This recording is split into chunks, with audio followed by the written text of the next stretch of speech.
So today's practical is of clinical examination of respiratory system. The last practical we have discussed about how to take blood pressure and how to examine the cardiovascular system. Okay. So you know that what are the points under which we are going to examine the systemic examination, that are inspection, palpation, percussion and auscultation. Okay. So that's the same thing for examination of RS: inspection, palpation, percussion and auscultation. Okay. So what are the points under which we are going to examine the respiratory system for the systemic examination?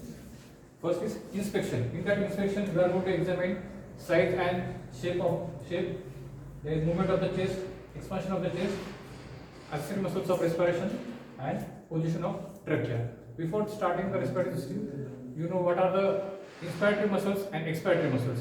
Okay.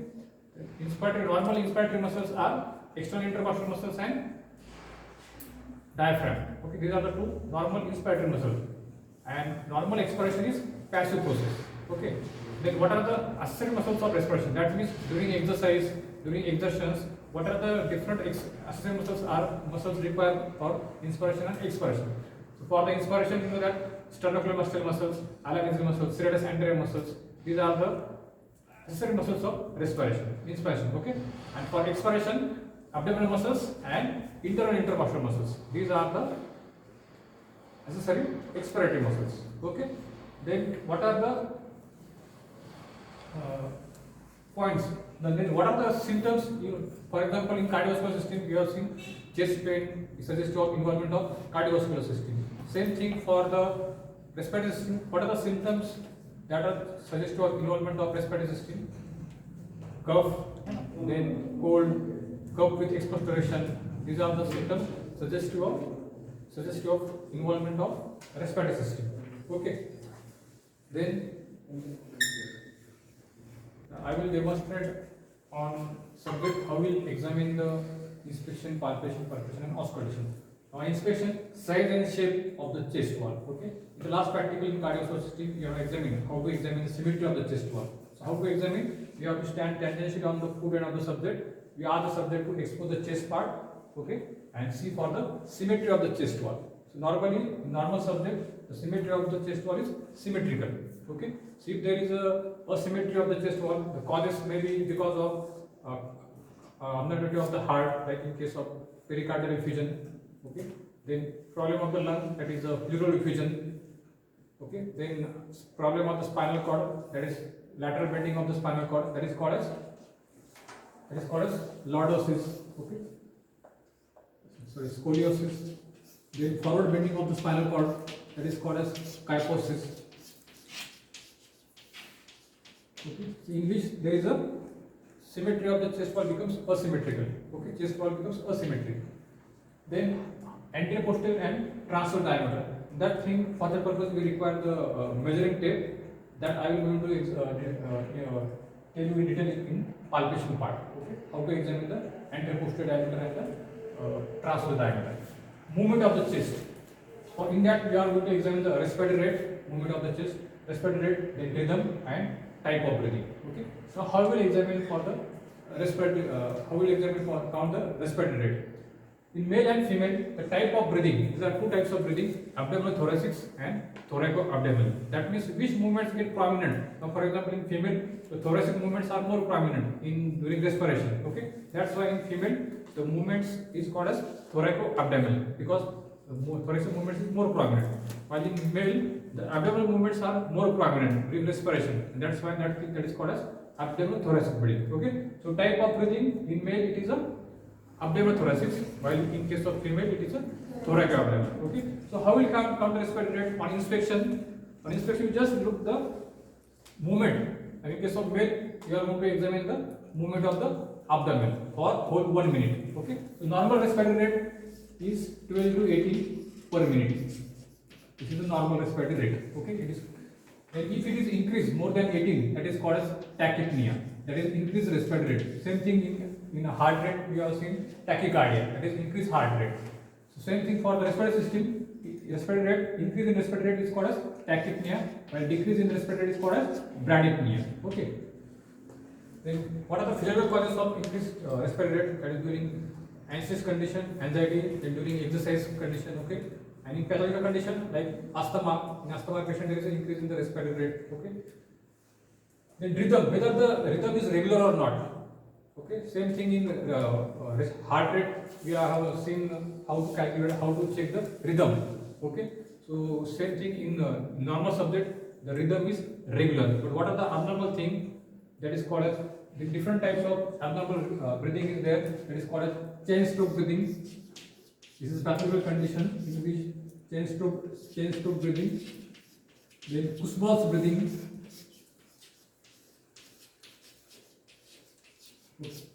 Now what is, suppose this is a normal respiration, okay? Inspiration, expiration, inspiration, expiration. This is a normal thing. Okay, inspiration, expiration. Now what happened in case of Kussmaul's breathing? In case of diabetic ketoacidosis, in case of diabetic patient, if that patient land up in the ketoacidosis, in that condition we are going to see the Kussmaul's breathing. But what is exactly Kussmaul's breathing? In which this is normal thing. In case of Kussmaul's breathing, there is a increased height of inspiration and expiration. Okay, that means deep inspiration and expiration. This is called as Kussmaul's breathing. Okay, what is chain stroke breathing? This breathing can be seen in case of cardiac or renal failure patient. Now, this is chain stroke breathing, nothing but there is an irregular pattern of breathing. Okay, suppose this is a inspiration, expiration, followed by apnea. Apnea means cessation of breathing. Apnea. This is a stoppage of breathing, cessation of breathing. Okay, and then again followed by irregular type of breathing. That is called as chain stroke breathing. Okay, so these are the abnormal type of rhythm. That is the Kussmaul's breathing and chain stroke breathing. Then how to check the expansion of the chest? Again same thing. You ask the person to take deep inspiration and forceful inspiration.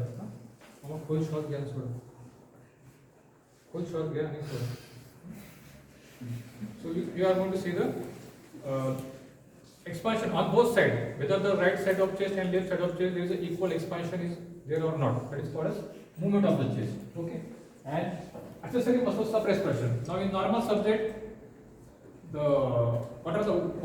are the normal inspiratory muscles? Yes, normal inspiratory muscles, external intercostal muscles and diaphragm. These are the normal inspiratory muscles. Okay, but if the person is having respiratory system problem or respiratory during exercise, suppose for example, or there is a problem of the respiratory muscles.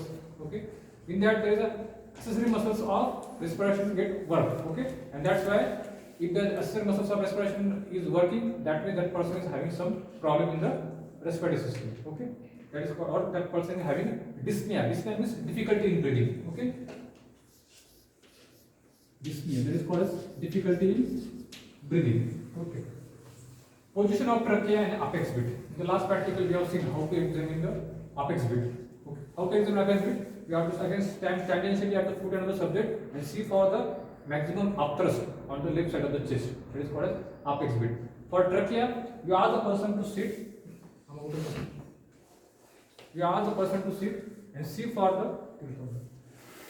the clavicular head of sternocleidomastoid muscle. You know that the sternocleidomastoid muscle have two heads. One head is attached to the clavicle bone. These are the clavicle bone. Okay. So now here you can see that there is no bulging on the both sides. These are the suprasternal nerve and these are the clavicular head of sternocleidomastoid muscles. Okay. So there is no bulging on the clavicular head of sternocleidomastoid muscle. In case of if the trachea is shifted to the right side, that head becomes prominent. Okay. That is called as trail sign. If that trachea becomes prominent or shifted, that is called as trail sign. Okay. So these are the points in under inspection. What are the points? First is size and shape of the chest. Okay. Then movement of the chest. You ask the person to take deep inspiration and forceful expiration and see for the movement on right and left side of the chest. Also for the posterior side. Okay. Then accessory muscles of respiration, whether working or not. If the person is having difficulty in breathing, person ऐसा करेगा ना. So there may be working of the sternocleidomastoid muscle, there may be working of the alaryngeal muscle, serratus anterior muscle. Okay. Then position of trachea. Just we have to ask the person to sit straight and see for the maximum or equal clavicular head or the position of the clavicular head of sternocleidomastoid muscle on the both sides. Okay. Normally there is no bulging on the either side. And position of apex bit. ask the person to sit on supine position, and then you stand tendency you have to put on the subject and see for the apex speed. Okay, this is about inspection. Now on palpation, we have to confirm the inspectory finding. Okay, what is inspection? Inspection is no touch technique. On palpation, we have to confirm the inspectory finding. Okay, that means you are going to repeat again this thing: size and shape of the movement of the chest, expansion of the and position of trachea and apex beat. Okay, so for that purpose, we require measuring tape to record the anterior posterior diameter and the transverse diameter. Okay. For movement of the chest, I will first explain movement of the chest. For the first of all, let us see size and shape, that is anterior posterior diameter and transverse diameter. Now, for that purpose, we require measuring tape and these two cardboards.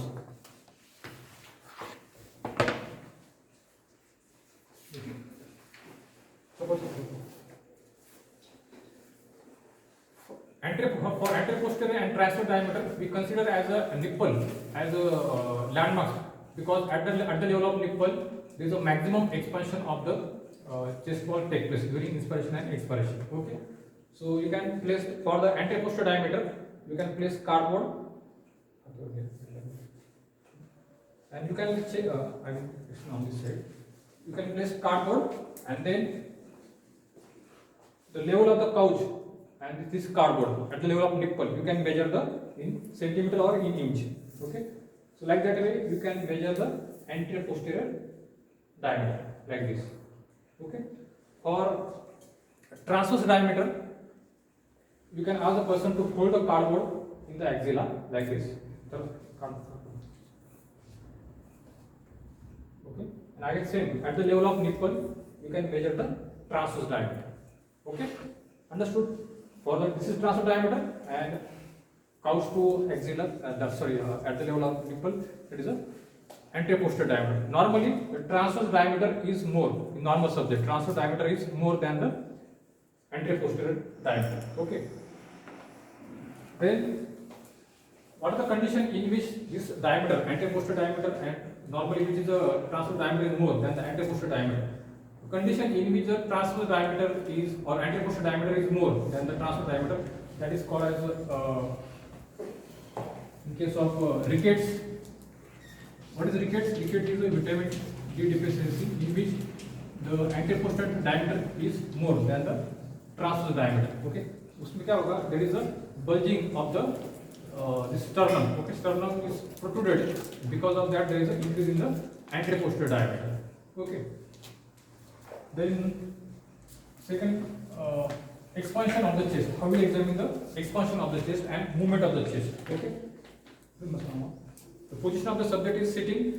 Now remember that for the lung examination, we are going to examine the anterior part of the chest, because you know that position of the lung. Lung is situated like this. Okay, that is anterior part of the lung. Okay, then posterior part of the lung, and in the infraaxillary, that is axillary region. Okay, so this part you should examine for the lung examination: anterior, posterior, and infraaxillary. Okay, for the movement of the chest, anterior side. Okay,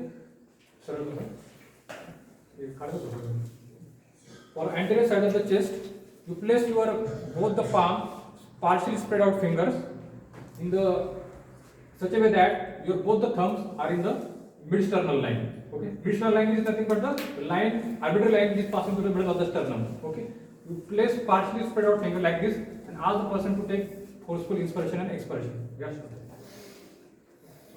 Okay. Again, anterior side here. Okay. For infraaxillary region, you ask the person to keep the both hand over the and grasp like this, such a way that your thumb is in the midline. Yes, sir. You can see that there is an equal movement of the thumb away from the mid-sternal line. In case of normal subject, there is an equal movement of the thumb take place. Okay. For the posterior side, you can stand behind the subject, ask the person to cross the hand and keep your palm spread out finger over the back side, such a way that again your thumb are in the mid spinal line. Okay, and ask the person to take deep inspiration and forceful inspiration. Okay, same thing, there is an equal movement of the thumb away from the mid spinal line during the deep inspiration. Okay, For apical region, apical of the lung, you can place fingers over the supraclavicular fossa, okay, and ask the person to take deep inspiration and forceful inspiration, okay. At that time, you are going to see the upliftment of the fingers on the both sides. There is an equal upliftment of the fingers on the both sides, okay. This is about the movement of the expansion of the chest wall, okay. Then for position of trachea,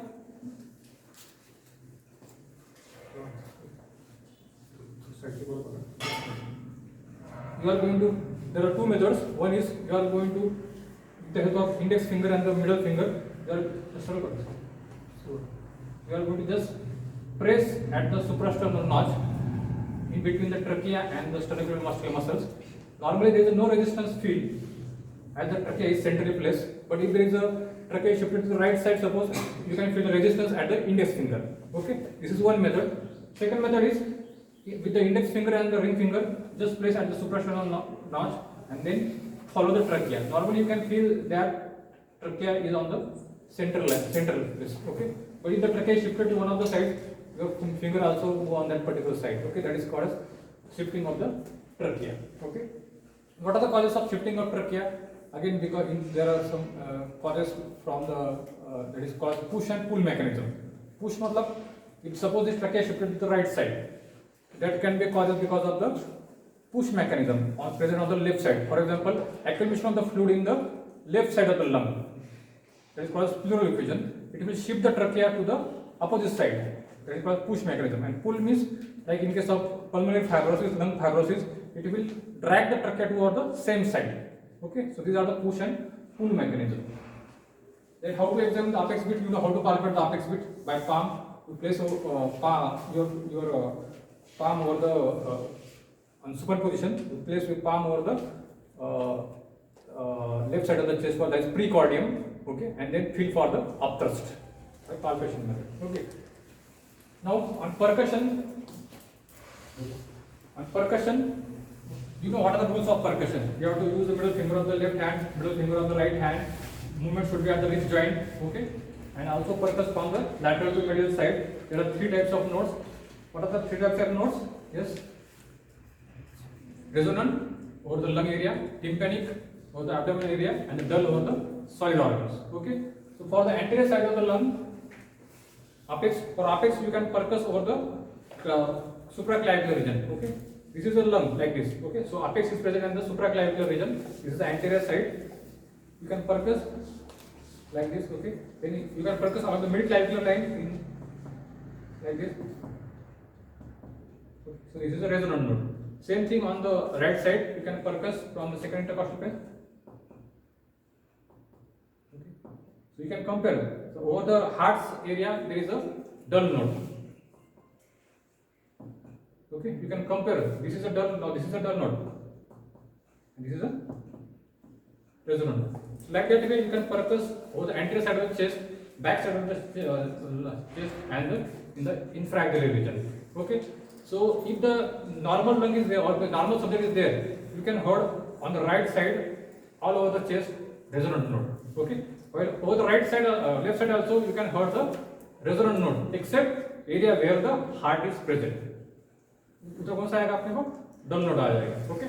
So what is the applied part of this test? That is percussion to check whether the underlying tissue is normal or not. Okay. Suppose अगर right side में आपको आ गया dull node आ गया, तो उसका cause क्या हो सकता है?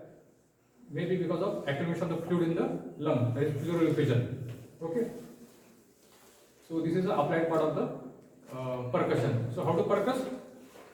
In the intercostal space, in the infraaxillary region, in the apical region, and on the back side in the interscapular region. Okay. What is interscapular region? Suppose these are the two scapula. So space between these two scapula is called as interscapular region. For the examination of the interscapular region, you ask the person to hold hand crossed like this. Why? Because of that, what happens? If you do like this, what happens? Because of that, the scapula moves laterally, and that space becomes alveolar for to examine. More space is alveolar for the examination of the lung. Okay, base of the lung.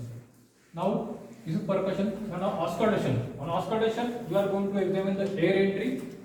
You are going to examine the type of breathing and abnormal breath sounds and vocal resonance. One thing is remaining in the palpation. I forgot to tell you. on palpation, tactile vocal frematus. Tactile vocal frematus. Okay, what is that? Tactile means touch, vocal means sound. Okay, and frematus means vibrations. Okay, that means you are going to feel the vibrations which are produced during the sound. Okay, the procedure is you place your ulnar border, because it have more sensory receptor. You place ulnar border in the intercostal space. Okay, apical region, anterior side, infraaxillary, and the back side. Okay, you ask the person to say 111 or 999, because that's the sound which produces the nasal twang. Okay, the equal quality. 111. So in the intercostal space, you are going to place this and see for the whether you can feel the equal vibrations on the both side. In case of accumulation of the fluid in the pleural, in the lung, it becomes that on that particular side you feel less vibration. Okay. So again, apical region like this. For infraaxillary region, you ask the person to hold the hand like this. Okay, and then place. Okay, and then again on back side, interscapular region, you ask the person to do like this, and obliquely you can place the in the interscapular space. Okay, obliquely you can place and ask the person to say 111. So okay, that is called as tactile vocal frematus. In practical exam, you are going to have this question examined for the tactile vocal frematus. Okay, this is a measure of palpation. Okay, percussion. Just now I have discussed percussion. How to record the pulse and respiration ratio. That is you have measure the pulse rate for whole 1 minute and then count the respiratory rate. This is one thing. Simultaneously, you can count the pulse rate and see the abdominal thoracic movements in case of male patient, male subject. Okay, that is a suppose 12 is the respiratory rate and 72 is the suppose 18 is the respiratory rate and 72 is the pulse rate. So what is the pulse respiration ratio? 72 is to 18. That is 4 is to 1. That is called as pulse respiration ratio. Okay. To divert the subject attention, you can place the 3 fingers over the biliary artery. When the subject is supine position, place your, so that person feels that you are counting his heart rate, but simultaneously you count the abdominal movements in case of male subject. Okay. In case of female, you can count the thoracic movements for the respiratory rate. Okay. Now auscultation, air entry. For that purpose, you require a stethoscope. You know what are the parts of stethoscope? Chest piece having 2 components: diaphragm and the belt, conducting tube, and earphone, earpiece. For air entry, first of all check the diaphragm is on or not. Okay. For air entry, you can place the stethoscope diaphragm over where there is a bifurcation of trachea take place. So normally you can place in the second intercostal space and ask the person to take inspiration and expiration.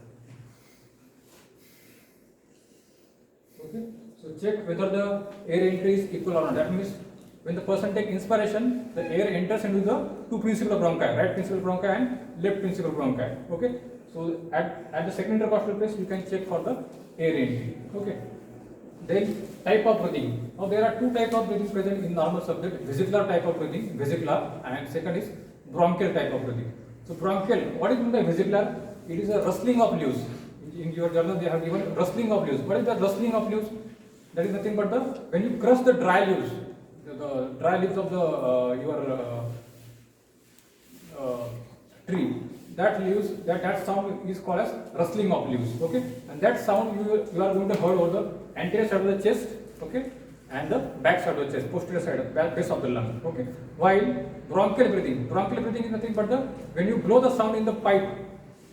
Okay, whatever that sound is called as bronchial breathing. So what is the pipe present in our respiratory system? That is called as trachea. Okay, so in the trachea region, and where there is a bifurcation of trachea take place at the level of the this interscapular region at the level of T1 to T2 vertebra. So what are the sites where you heard the bronchial type of breathing? Over the trachea, okay, and in the back side at the level of T1 to T2 vertebra in the interscapular region. Here you can hear the bronchial type of breathing. Now, what are the differentiating point between the vesicular and bronchial type of breathing? One is it is a rustling of leaves, vesicular sound, and bronchial type of breathing is as a sound when you blow in the pipe. That sound is called as bronchial type of breathing. Okay. Now, vesicular breathing, you know that there are two phases of respiration, that is inspiration and expiration. Okay. In vesicular breathing, the inspiratory sound is louder. Inspiratory sound is louder and longer. There is no pause between the inspiration and expiration, while the expiration sound is this is the inspiratory sound, louder and longer. Okay, this is the expiratory sound, which is shorter. This is the vesicular sound. While in case of bronchial breathing, both the phases are equal. There is a pause between the vesicular inspiratory and expiratory phase. Okay, equal, and expiratory sound is louder. क्या होगा? Inspiration and expiration are both equal, but expiration is louder in case of bronchial type of breathing, and there is a pause between the inspiratory and expiratory phases. Okay, so these are the differentiating point between the vesicular and bronchial type of breathing. Now, abnormal sounds. What are the abnormal sounds? These are the normal sounds, vesicular and bronchial type of breathing. Okay, but what are the abnormal sounds in case of bronchial asthma support? You are going to hear the wheeze and bronchi. Okay, WHEEZE, wheeze and bronchi. So how will heard? Again, ask the person to take deep inspiration and expiration, and you can place the diaphragm over the anterior side and back side of the chest. Yes, okay. So like that way, you can check the intercostal space and ask the person to take deep inspiration and expiration for abnormal breath sounds. Okay. Now, vocal resonance. Last point is vocal resonance. It is same thing that we have already examined in palpation. That is a tactile vocal trematous. It is a palpatory finding. Vocal resonance is auscultatory finding. That means same procedure. We ask the person to say 111 999, and instead of palpating, you are going to auscultate. That's why it is called as vocal. It is a auscultatory finding of TVM. Okay, that's vocal resonance. Same procedure. You ask the person to say 111 and check whether equal vibrations you are going to hear in the diaphragm. Okay. For axilla, what for for axilla, this is the procedure. Okay. For back side, for back side, you ask the person to cross like this. Okay. Ask cross kara. Sitting position, you can check for sitting position. And these are the interscapular region. This is scapula, this is interscapular region. This scapula moves laterally so that it becomes prominent. Okay. And ask the person. Okay. Okay. This is a auscultatory finding of TVM. For TVM के लिए क्या करने का आपने को? This is obliquely you can place and ask the person to say 111. Okay. This is a palpatory finding TVM. For auscultatory finding of the TVM is called as vocal resonance. Okay. So what you are going to examine vocal resonance? That means you are going to hear the sounds equal, whether it is equal or not on the both sides. Okay. In case of again fluid diffusion, it becomes decrease. Fluid decrease होगा. Same thing. Suppose for example your friend is in the underwater, suppose during swimming. तो क्या होगा? Suppose आपने उसको आवाज दिया तो जाएगा आवाज नीचे. The same thing. If there is accumulation of the fluid in the pleural cavity in the lung, so what are the sounds produced? Vibration produced because of sounds. That vibrations you are unable to feel, or less vibration you are going to feel. Okay. In case of accumulation of the fluid in the pleural cavity, so this is applied what of TVF and vocal resonance. अगर suppose cavity होगा, cavity that is a what is pneumothorax. Air in the this consolidation. Consolidation means cavity. Pneumo means air in the that is called pneumothorax. Okay. While consolidation means there is a formation of cavity in the lung. In that point, what happened? There is a increased vocal resonance, or TVF is increase in case of consolidation. Okay. So this is about the examination of respiratory system. Okay. So what are the points in the respiratory system? Inspection, palpation, percussion, and auscultation. In inspection, these are the points. And palpation. In addition to these points, we are going to have pulse respiration ratio and tactile vocal parameters. Okay. Then on percussion, you are going to percuss anterior side, axilla and posterior side of the chest wall. Then on auscultation, air entry in the bifurcation of the trachea. Then type of breathing, vesicular breathing all over the chest, while bronchial breathing over the bifurcation in the whole of trachea and in the T2 T in between the T1 and T2 vertebra. Abnormal sounds in case of asthma the patient is having, and vocal resonance, that is the auscultatory finding of tactile vocal parameters. Okay, so thank you.